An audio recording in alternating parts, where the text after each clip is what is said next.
Vendredi 26 mai de l'an de grâce 2023, depuis Ayos, la capitale nationale du Kanga, recevez, chers et fidèles auditeurs et auditrices de VDC News Diffusion, non seulement le salut matinal de votre radio, mais aussi votre petit déjeuner informationnel, savamment concocté par des professionnels, souciés de vous servir une information éprouvée et vraie. Et pour ne pas vous laisser à votre faim et faire comme les vagues de la mer qui ne vont pas jusqu'à la fin, tout de suite, la titraille de votre journal. Au sommaire, un triptyque, c'est-à-dire un tableau à 3 volets sur la dénomination VEDC, Vraie Église de Dieu du Cameroun, et ses déclinaisons missionnaires à l'étranger, cernées dans sa composante humaine, c'est-à-dire les hommes avec grand H qui la constituent.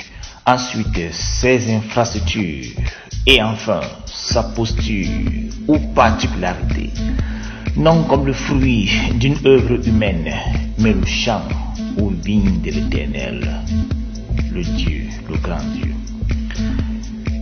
Chers auditeurs, fidèles auditrices, les prolégomènes ainsi présentés, passons à la substantifique moelle à travers le développement de votre journal, proprement dit.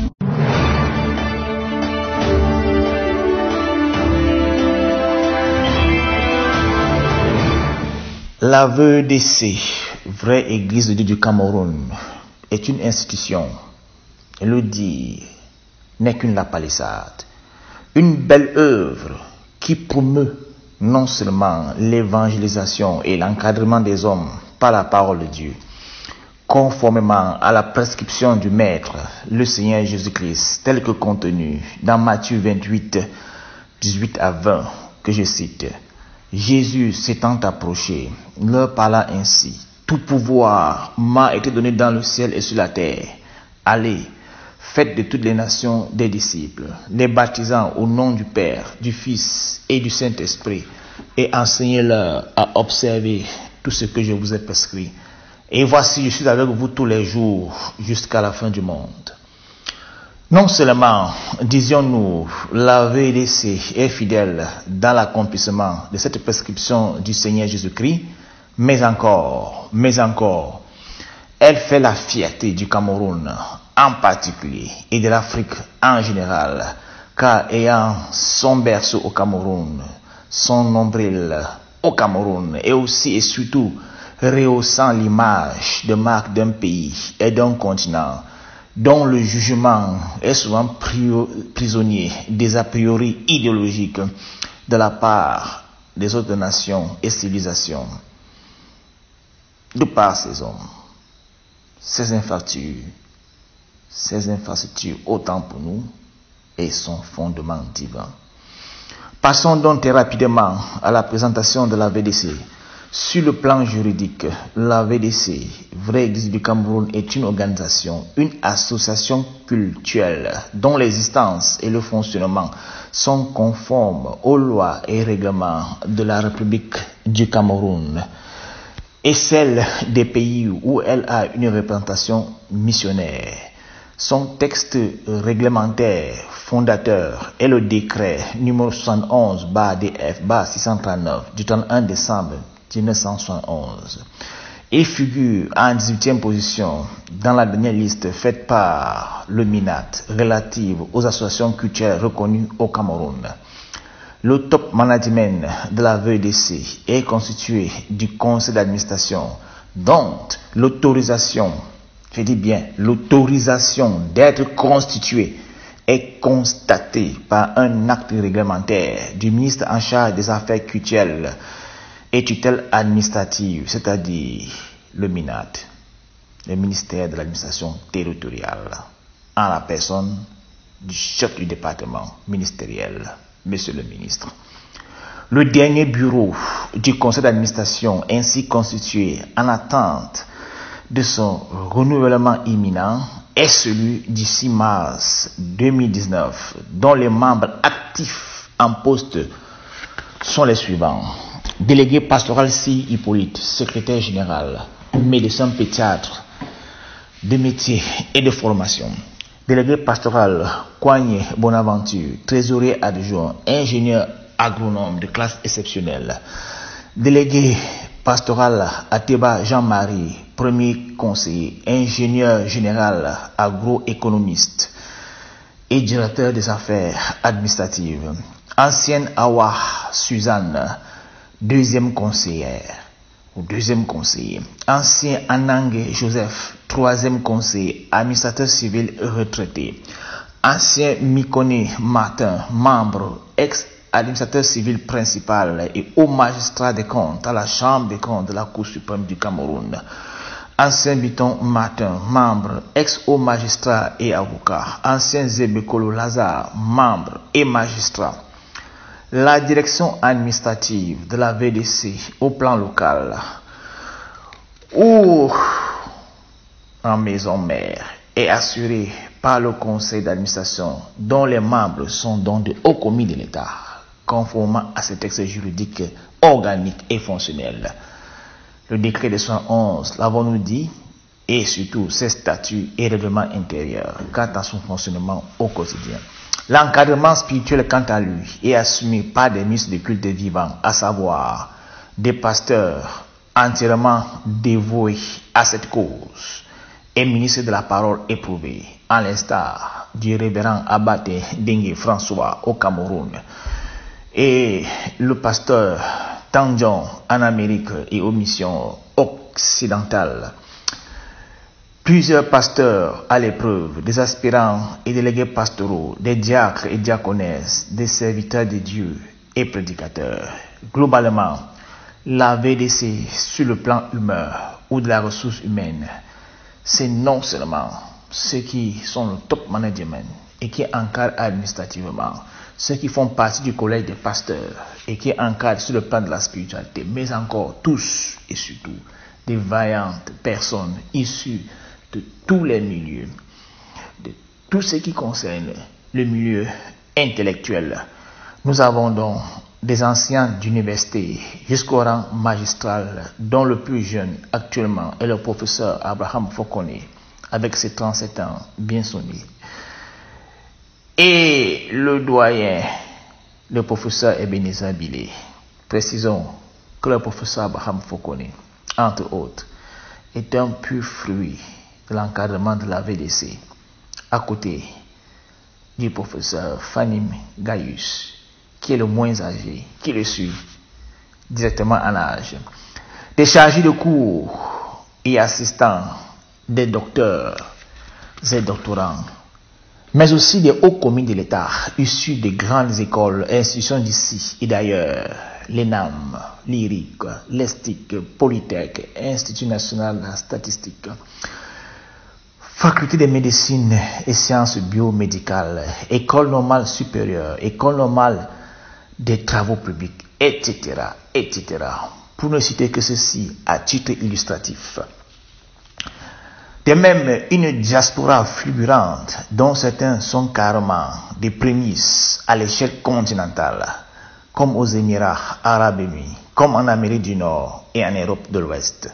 Tous, ou presque, des chrétiens fervents sont-ils, dont le patriotisme, la trop haute et la très haute culture d'entreprise, moulée par la recherche de la satisfaction de la hiérarchie et la quête permanente de la gloire de Dieu, en font des chrétiens, chrétiennes, des personnes de distinction. La VDC, c'est donc, outre les hommes d'une certaine probité, nous le répétons, d'une certaine probité, car s'il ne faudrait pas que cette noble institution soit gangrénée par l'image de marque que certains débrouillards essayent de présenter à travers des actions blâmables et blasphématoires. C'est donc, outre ces hommes, façonnés par la crainte de Dieu et le respect des institutions et de ceux qui les incarnent, conformément à la parole de Dieu, dans Romains 13, mais aussi sa contribution pour l'encadrement des hommes et le rayonnement de la nation à travers ces infrastructures culturelles imposantes, bâties sans aucune subvention étatique, mais aussi des écoles et institutions scolaires pour la formation intégrale des citoyens au Cameroun, Niala, Bertois, etc. En Afrique, le complexe scolaire bilingue de Djamena.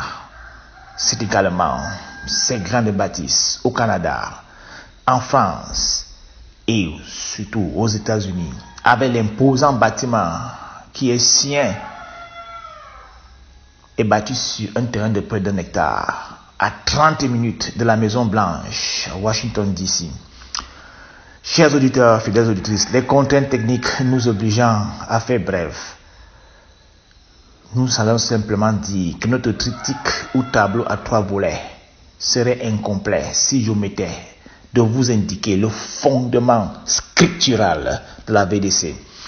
La répétition étant l'essence même de la pédagogie, il importe de rappeler que si sur le plan administratif, au lieu avec sa nature juridique, la VDC est une organisation, mais mieux une association culturelle. Et pour ce faire, répond à un critère simple, celui d'avoir un nom, une dénomination. Il n'en demeure pas moins pertinent de relever, et ça, il faut le relever, il faut encore le marteler, que sur le plan spirituel, c'est l'œuvre de Dieu. La VDC, c'est l'œuvre de Dieu. Sur le plan spirituel, VDC égale œuvre de Dieu. C'est la vigne de l'Éternel, conformément à ce qui est écrit dans Ésaïe, chapitre 5, verset 4. Qui avait-il encore à faire à ma vigne que je n'ai pas fait pour elle? La VDC n'est pas l'œuvre d'un homme. La vraie Église du Cameroun n'est pas l'œuvre d'un homme, moins encore d'une famille.